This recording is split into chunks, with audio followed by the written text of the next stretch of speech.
Today on Mr. Nashville Talks, country music legend and architect of the country music outlaw movement, Bobby Bare. Well, I am very excited today because I am with someone who Rolling Stone just listed as one of the 100 greatest artists of all time, the architect of outlaw country, Mr. Bobby Bare. And a member of the Country Music Hall of Fame. Yes. I'm going to ask you about that here too. And you've got this incredible record, Things Change. And I wanted to ask you a little bit because you had a really interesting story of how you came with the title Things Change.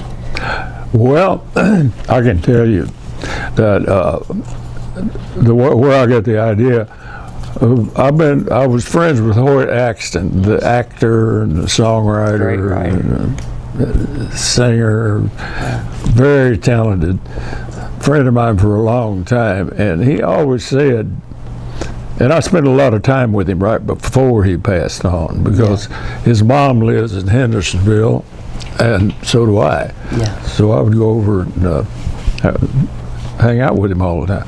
But Hoyt used to say, the only thing I've learned, Bear, in life is a cowboy hat's going to blow off in a high wind, and women rule the world, and things change. And I thought, well, he's exactly right. So a couple years after he passed away, I got to thinking about his saying, and me and Jeff Hyde and Roger Springer sat down and wrote that song, and I think we captured it pretty good. Oh, you did? There's so Hoyt many. would be proud of it. If Hoyt was still alive, I'd probably put his name on it too. Well, you know, I know he's honored that you did this because there's so many great writers that you included also, you know, from Guy Clark and in the album. Yeah, on this album. I mean, it's really a treasure of great writers. And one of the songs on here, your staple song, you know, everybody knows you for Detroit City. You took, you know, here you're the architect of outlaw country. You get the new outlaw country labeled guy, you know, Chris Stapleton, and you do this song with a whole different feel, and it's a really cool concept. How did you come up with the concept, and what made you decide to bring Chris Stapleton in? Well, I had a lot of choices of big marquee names to do it with, but the what I wanted to do it with was Chris. I said, there's no doubt. I love Chris. We've written songs together, and he's the type of guy that I love to hang out with. And so I told him, I said, what we're going to do, Chris, is a duet. I said, no, it's not going to be you sing in harmony with Bobby Bare. It's going to be a duet like the Everly Brothers. I said, you be Don, I'll be Phil, and we're going to sing every line together. And so we did. We had a lot of fun doing it, and Chris is so talented with his harmonies, and his energy is so great. If it was 1970, and we were all sitting around my office, me and Waylon and Tom Paul and all those guys, he would fit right in. He would be just one of us. So maybe he's going to bring the outlaw movement back. Well, you know, it would be great. It would kind of save, you know, the country music in a way to me. I mean, how do you feel about country music today? I don't want to put you on the spot. Well, like it's always been, you know, every once in a while you'll hear a great song. Yeah. And the record companies, they're going for the younger audience. Yeah. And they were doing that when I started, going for the younger audience. They loved me because I was getting the country people. Yeah. And all of my first records were pop hits, so I was getting the younger people too. So the RCA Records thought that I hung the moon. Oh yeah, because they want that younger audience because they buy more records than us old people. You're exactly right, and you get them while they're younger, and they kind of last. That's one thing we have to say about country music fans. They stick with you through the whole. They surely do, because the fans that I made in the '60s and '70s, they're showing up at shows now, and they're old like I am. But they're bringing their kids and they're bringing their grandchildren. So that one fan has turned into about 15, 20 people. Yeah.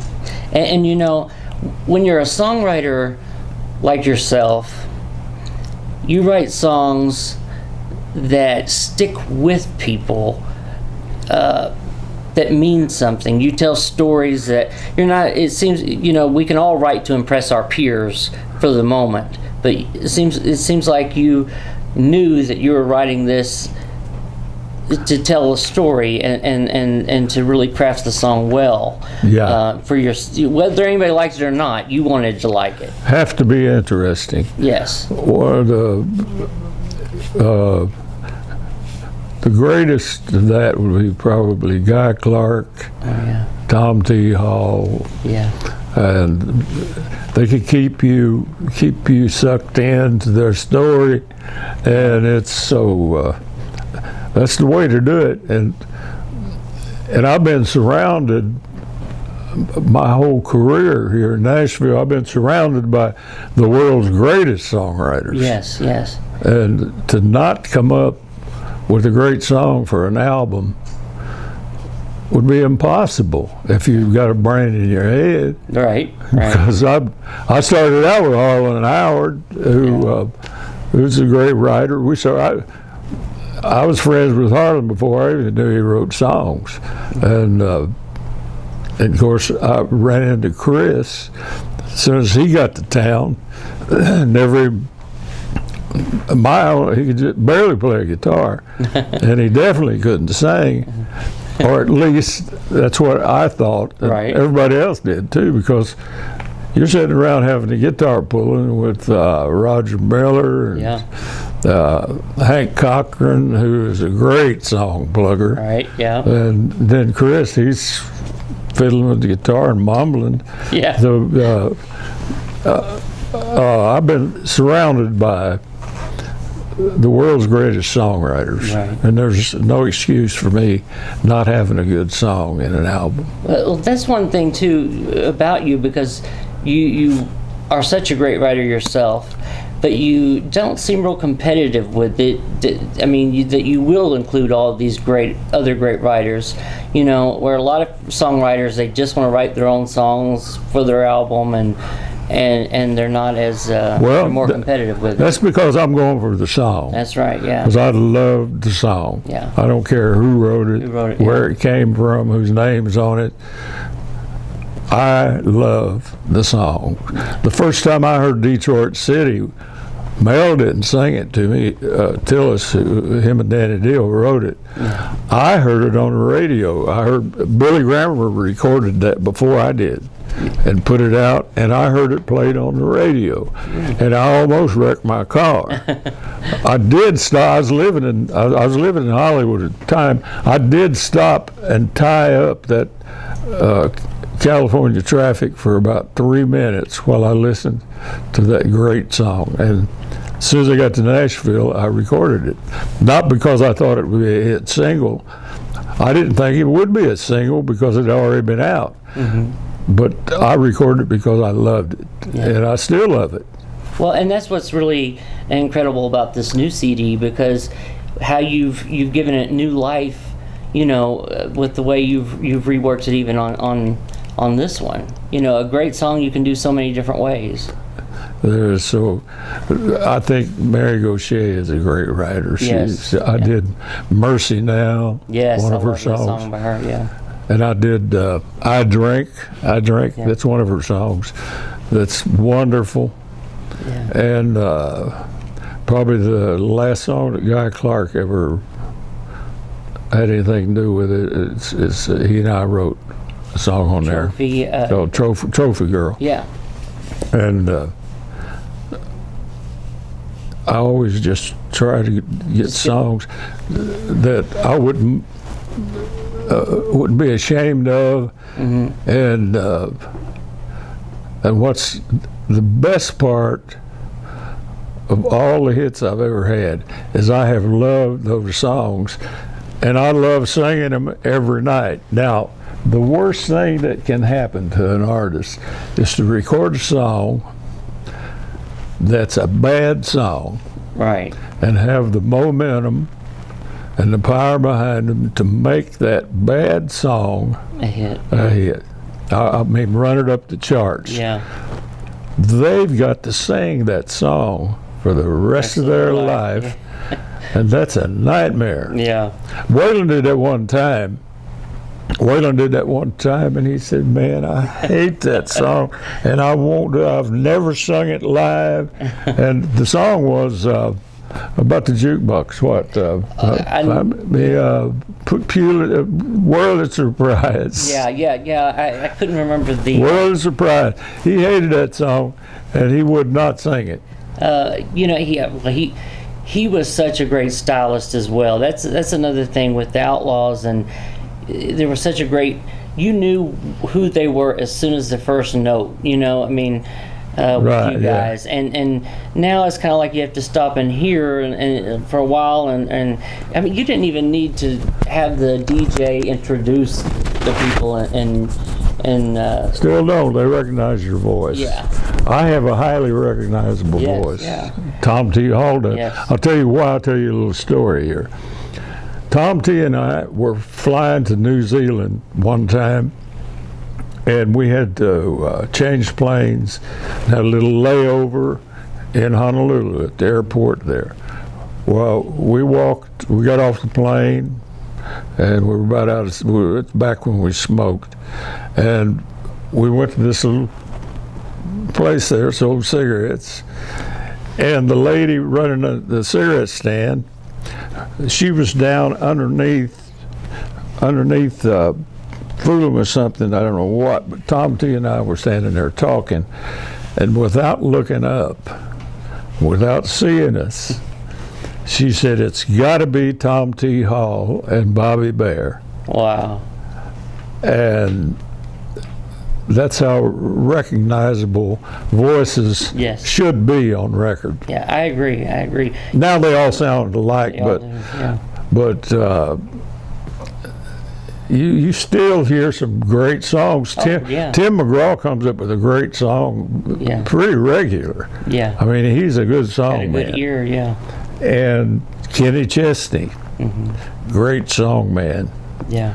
He has that may be because partially because Buddy Cannon produces him, and Buddy is a great songwriter. And he's a good song person. Yes.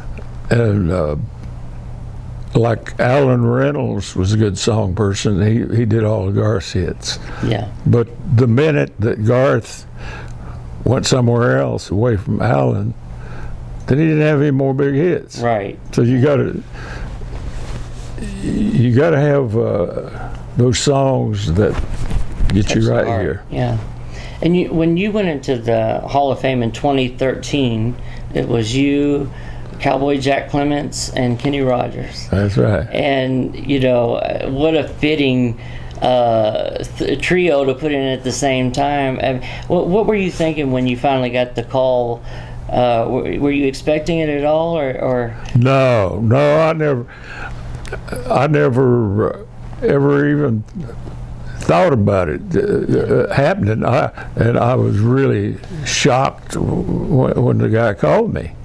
But it's kind of funny, when I was researching, your first big hit, you don't even get credit for.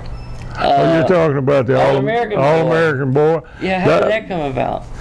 That was just two buddies going in the studio to do demos, and my buddy, we'd been good friends since we were 17 years old, and he had just gotten out of the Army, and I was just going in, and we wanted to do a demo. So he sang, wanted to try to get a record deal. Said, "You got to have a demo." And we were in King Studio down in Cincinnati, and they were redoing the studio. And Bill sang a song called Rubber Dolly, and it used up almost all of our 3 hours time. And there was about 10, 15 minutes left, and I said, hey, the band was already cranked up and everything. I said, let me jump up here and do this thing I've been working on.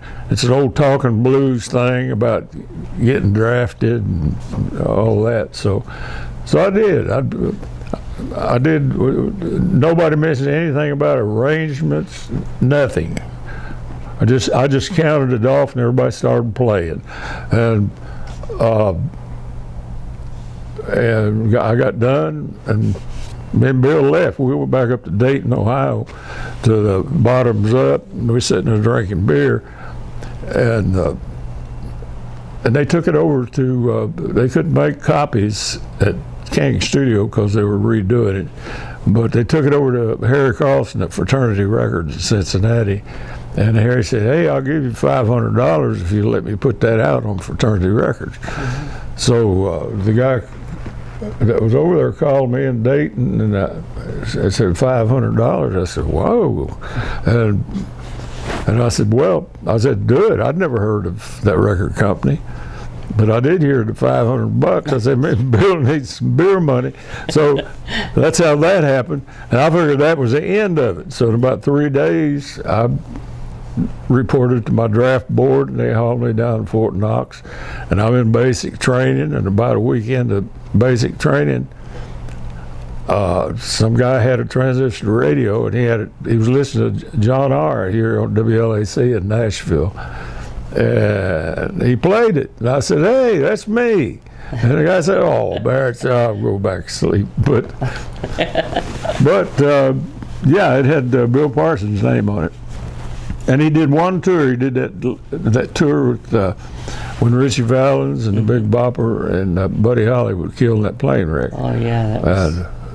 Waylon said that's the first time he ever heard my name, because he went up to Bill and he said, That's not you singing on that record, is it? Bill said, no, it's not me. He said, that's Bobby Bear. He's a GI at Fort Ord now. But that's the way it went. Nobody got mad at anybody. I told him, Bill called me up, scared to death. He said, they want me to do the Dick Clark show, and what am I going to do? And I said, just take the money and run, buy you a new car or something. I said, I can't do nothing. And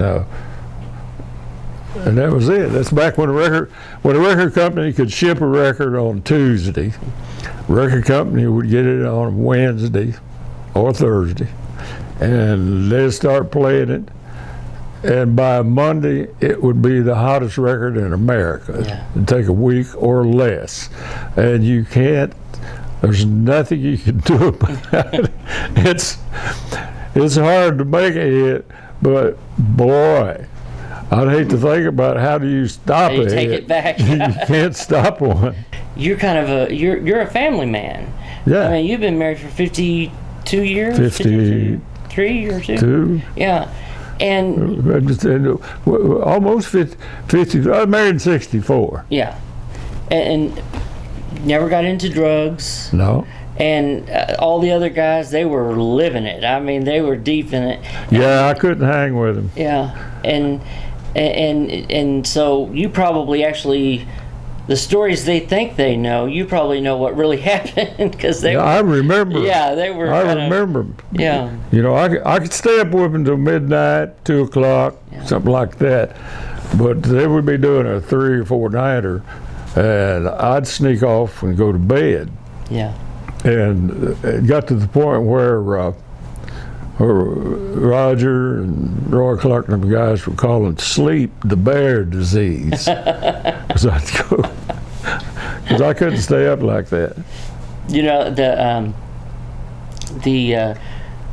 Outlaw title, I guess, was really what a lot of people don't recognize, I guess. They think it's all about the hair and the image and all that, but it's really about the music that you all took over your own music, correct? I mean, you said, I want to make my own style of records. That's what it evolved into. But the Outlaw thing actually was a PR move. Okay. RCA had RCA records, and then they had another thing where they put out budget records. They put out budget records, and they would dig down in their titles by different artists and package them and put them out, and they were cheaper. Yeah. Well, that's what this Outlaw record was, with Waylon and Jesse and Tom Paul. That was a budget record, and Jerry Bradley came up with the cover and entitled it Outlaw, and that thing took off like a house of fire. The Outlaws, yeah, man, it went boom and sold more records than anybody. And at the time, Waylon had as his manager Neil Rushing, who was a vicious guy. And he was also out of New York, and he took that Outlaw thing and ran with it. And he also was managing Willie, so most of the PR was on Waylon and Willie, the Outlaws, and he pounded that.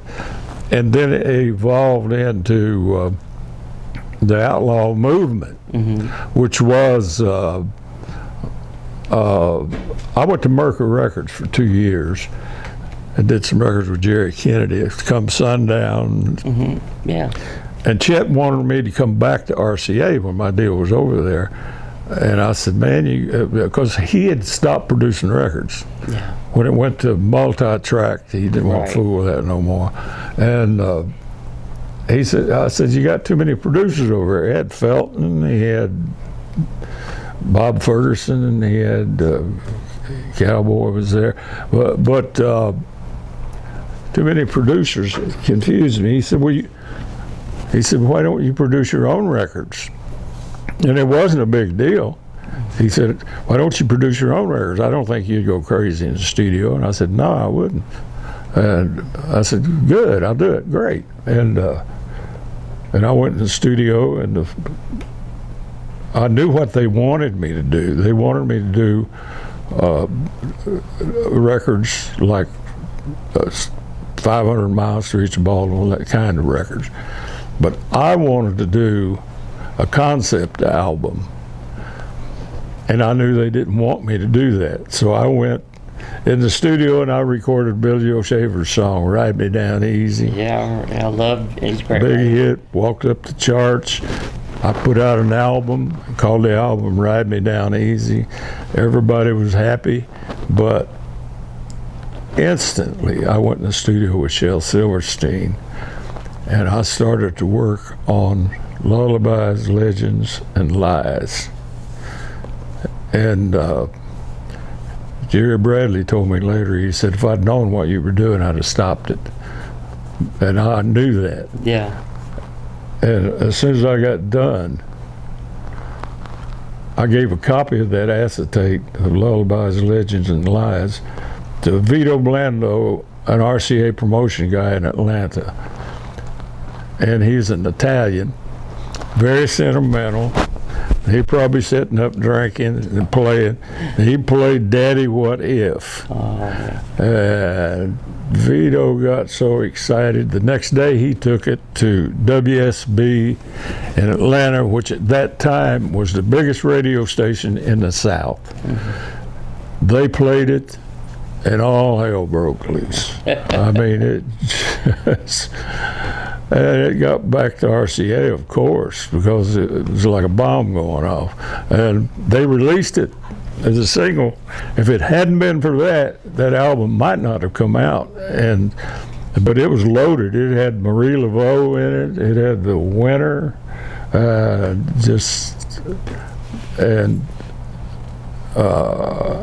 And my association with Shel Silverstein went on for a long time. It was a lot of fun. It was exciting, and so I've managed to have fun throughout my career. Well, and you're still having fun. I mean, when you do a record like this, and you're out touring, you're everywhere. You're out doing several of these. I hope on the tour too. Oh yeah, I'm going to do. I'm doing the Opry Friday night. I'm going to do I Drink, and I will probably do 500 Miles Away from Home. Oh, one of the old ones. I'm excited. I got to catch one of your shows, and I know everybody watching is going to. And I appreciate you doing this. I really do. Well, thank you. Thank you so much. I'm a big fan. Huge fan. Thank you so much. Subscribe to our mailing list and you could win a CD or DVD project by today's featured artist. To enter, please go to www.mrnashvilletalks.com and enter your email address. While there, take a look around, browse through our music store, or order one of our Mr. Nashville Talks t-shirts for $20. Our show is totally funded by viewer support. I want to hear from you, so follow our social media via Twitter, Instagram, or like us on our Facebook page.